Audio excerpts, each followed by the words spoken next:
Good morning. This hearing will come to order, and I want to thank our witnesses today, who I will introduce shortly. I want to again welcome my ranking member, Senator Sessions, and all of our colleagues who are joining us here today. Yesterday, we heard from the Congressional Budget Office Director, Dr. Doug Elmendorf, on the budget and economic outlook. His testimony and answers to our questions provided an extremely helpful look at the issues facing this community at the macro level. And based on what he said about our fragile economy, it's very clear to me the highest priority of this committee should be broad-based economic growth and job creation as we work to responsibly tackle our deficit and debt challenges. But as we work together to put together our pro-growth, pro-middle-class budget resolution over the coming weeks and months, I feel very strongly we can't just limit ourselves to discussions of numbers and charts and trajectories, though those are important. We need to make sure we're hearing from the families and communities across the country who are impacted by the decisions that we make here in Washington, D.C. They need to have a seat at the table. Their values and priorities need to be represented, and their stories need to be heard. That's what today's hearing is about. And I'm going to work every day over the coming weeks and months to make sure families across our country are heard loud and clear in a budget process that is too often limited to politicians and bureaucrats. But before I ask others to share their stories today, I wanted to start off by sharing mine, not because my story is unique. It's not. Similar stories are told by millions of families across our country, but because it has shaped who I am and how I approach this issue, and I think stories like it have a place in this conversation. I was born and raised in a small town, Bothell, Washington, in a big, loving family with 6 brothers and sisters. I was one of the oldest, and we were all very close. My dad ran a small 5-and-dime store on Main Street, and everyone in my family worked and helped out at that store. We didn't have a lot, but we never felt very deprived. But when I turned 15, things started to change dramatically. My dad, who was a World War II veteran, was diagnosed with multiple sclerosis. In a few very short years, his illness got so bad that he could not work anymore. And my mom, who had stayed home to raise 7 kids, had to take care of him, but she also needed to get a job so she could support our family. She found some work, but it didn't pay very much, and not enough to support 7 kids and my dad, who had growing medical bills. And suddenly we found ourselves, as a family, having fallen on very hard times. Now, fortunately for all of us, we lived in a country where the government didn't just say, "tough luck." It extended a helping hand. Because our nation honored the commitment it made to the veterans who had served it, my dad got some of his medical care through the VA. But for some time, for a few months, my family had to rely on food stamps. They were meager, but they kept food on our table at a very critical time. To get a better paying job, my mom needed some training. Fortunately, at the time, there was a government program that helped her attend Lake Washington Vocational School, where she worked very hard and got a 2-year degree in accounting and eventually a better job. My twin sister, my older brother, and I were able to stay in college through all of that because of student loans and support from what later came to be called Pell Grants. And all of us kids were able to stay in school because we were lucky enough to have strong local public schools. My family got by with a little bit of luck, and we pulled through with a lot of hard work. And while I'd like to say we were strong enough to make it on our own, I don't think that's really true. Today, my family may have been called takers, not makers. Others may have said the programs we used to keep our heads above the water were immoral. Presidential candidates may have told their donors we were in the 47% who couldn't be convinced to take personal responsibility or care for our lives.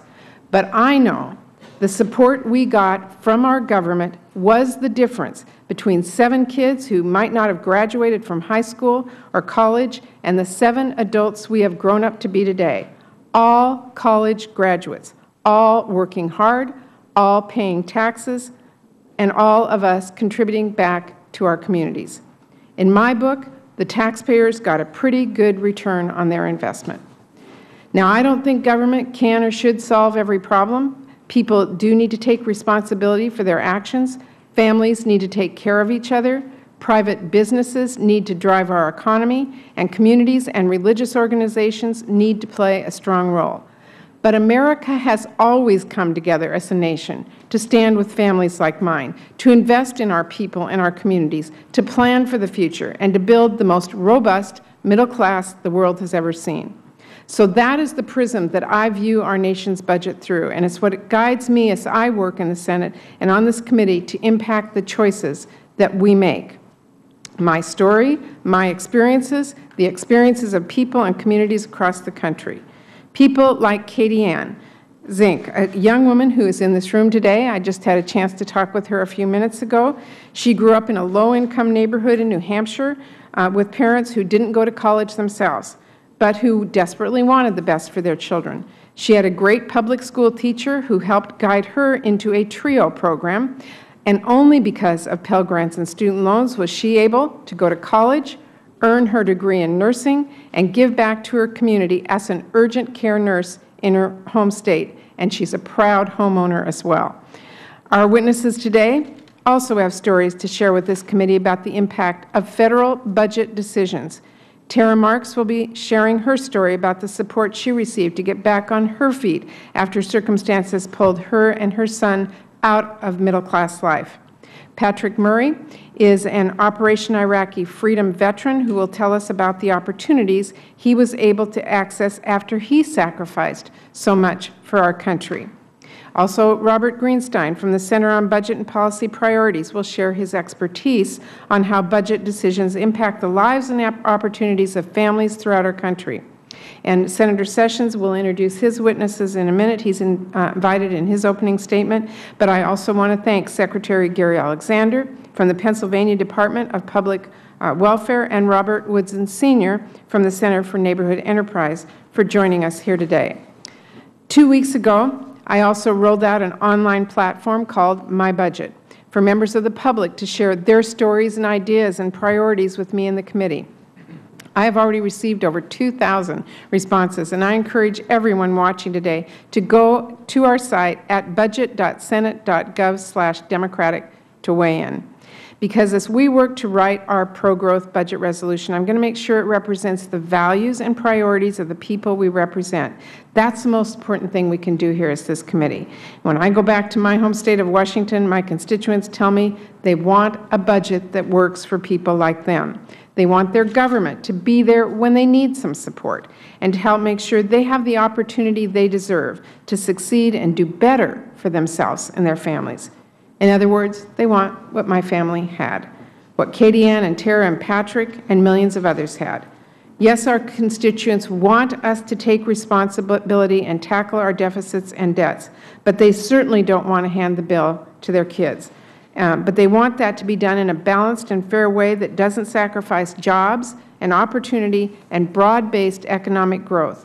And at a time when so many families are still fighting their way back from the hit they took in the Great Recession, when so many workers are still struggling to find work, stay in their homes, and put food on the table, and when our tax code remains riddled with loopholes and giveaways for the wealthiest Americans and biggest corporations, I think most families agree that while every program should be examined and made more efficient if it's not working as well as it should, and we certainly should make sure we are weeding out fraud and abuse in defense as well as domestic programs, it doesn't make sense to focus exclusively on slashing programs that help those who need them the most, especially the ones that have expanded to support struggling families and that will shrink to their historical norms once we get this economy back on track.